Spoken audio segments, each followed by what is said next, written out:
Hey everyone, how's it going? My name is Jordan and welcome to JC's Anime Reviews. And in today's video, we're going to be reviewing Darwin's Game. It's a newer anime. It came out a few weeks ago. I'm not entirely sure when it came out, but the first season ended recently. I think it ended like 2 days ago or something like that, so I figured why not make a review on it. And yeah, so there's going to be a couple spoilers in this just for a couple characters that I introduced later on, but that's about it. Just a little bit of the characters and the plot. So it's not. I'm not really giving away that much. But if you don't want to know anything about any characters at all, then don't watch this. But yeah, so we're gonna go ahead and get started right now. Darwin's Game follows 17-year-old Kalame Sudo, who accepts an online invitation from a friend to play a mobile game called Darwin's Game.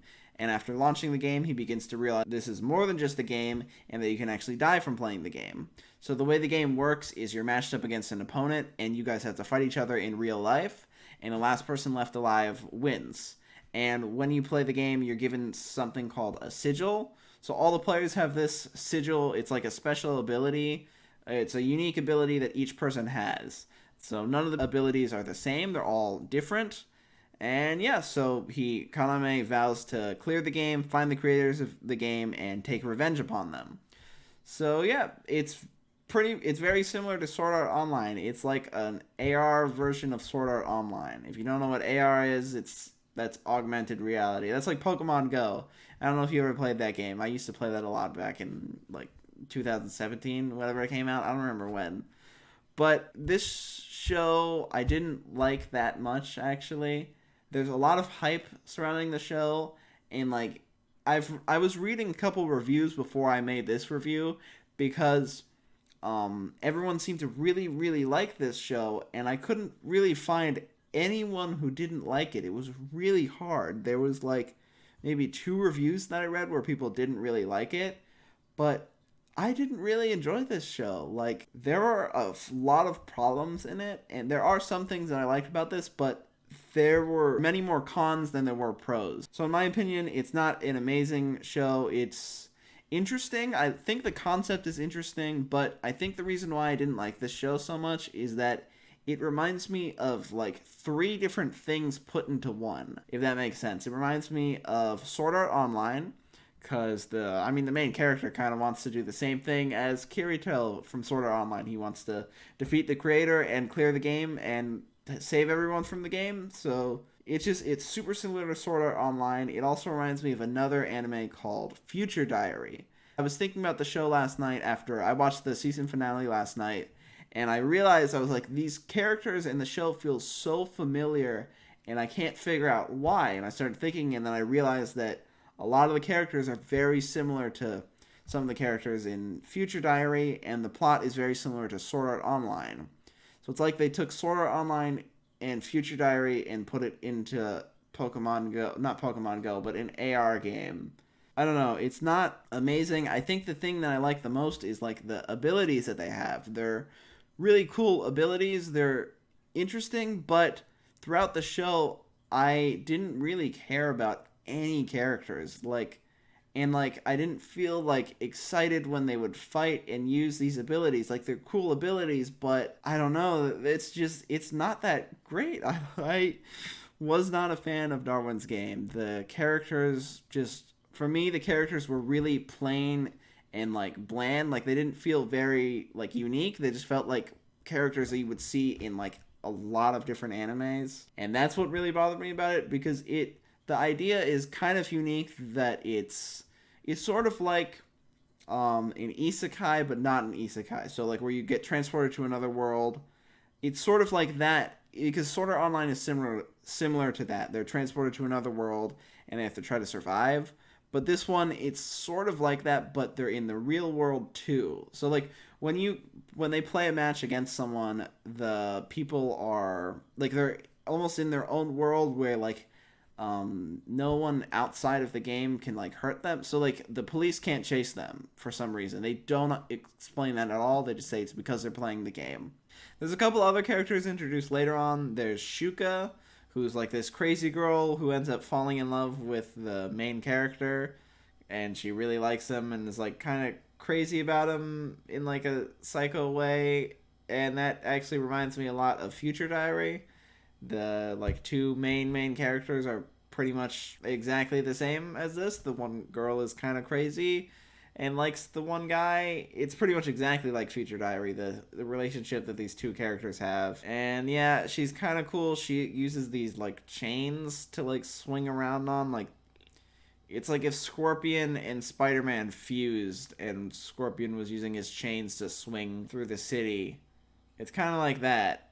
That's her ability. And then there's Rain, I don't know if I'm pronouncing the name wrong, who's like super smart. And her ability, I actually don't remember what it was.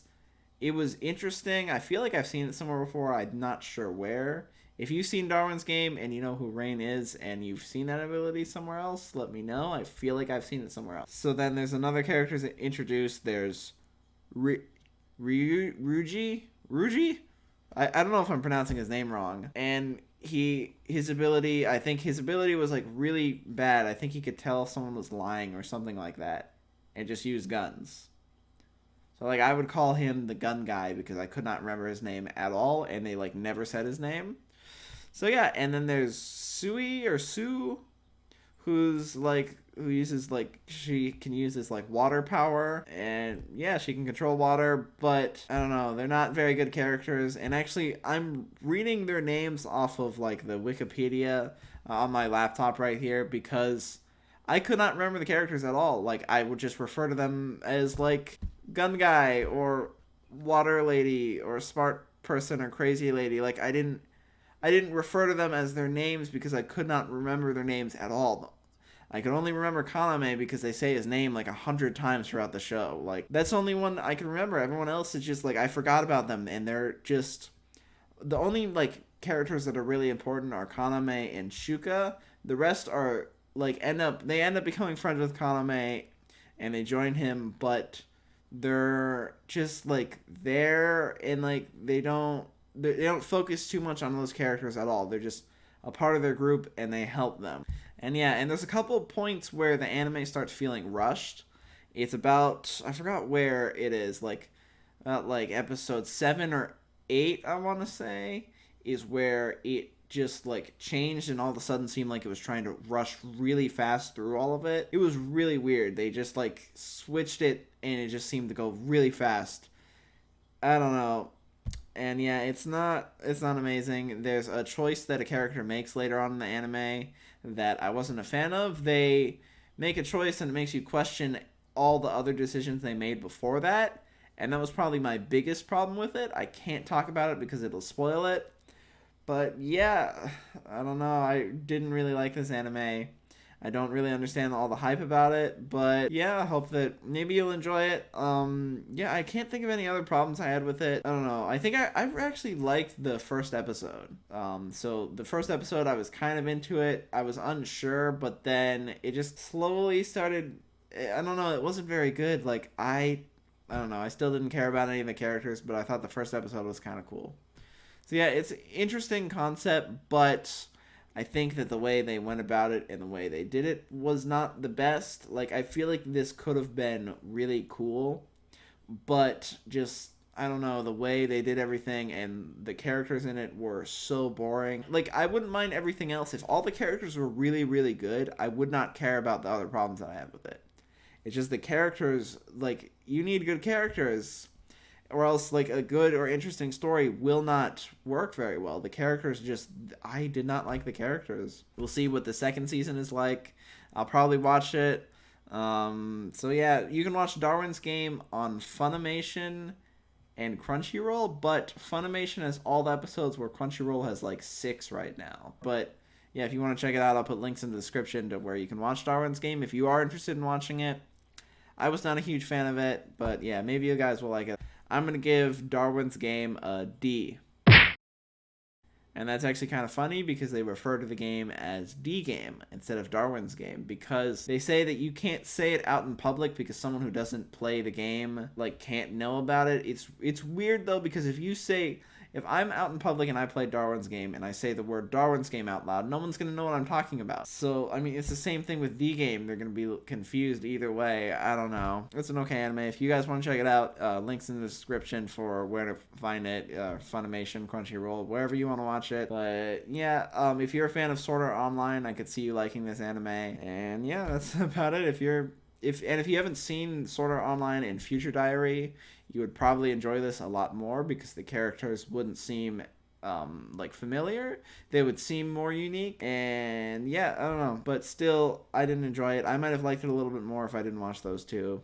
But yeah, maybe you guys will like it. All the ratings for it are really good. So a lot of people seem to really, really like this one. So I don't know. I wasn't a huge fan of it. So I'm sorry if you do like this anime and I just totally shit on it. I'm really sorry. I there were a couple things I did like about it, so I'm really sorry if you did like this anime. So I hope that you guys enjoyed the review. Thank you guys so much for watching. Make sure to like and subscribe. We're almost at 40 subscribers. It would mean a lot. If you want to check out during this time with the whole quarantine going on, I made a video where I mentioned 10 different animes to check out or to watch during this time. I'll put it, the video should be right there on one of the sides of me. And yeah, then like or subscribe. The thing should be above my head or where my head is. I don't know, wherever I put the thing is. And yeah, so thank you guys so much for watching. I'll see you guys next time. Check out that video if you want some anime to watch during this time. And I'll see you guys next time. Bye.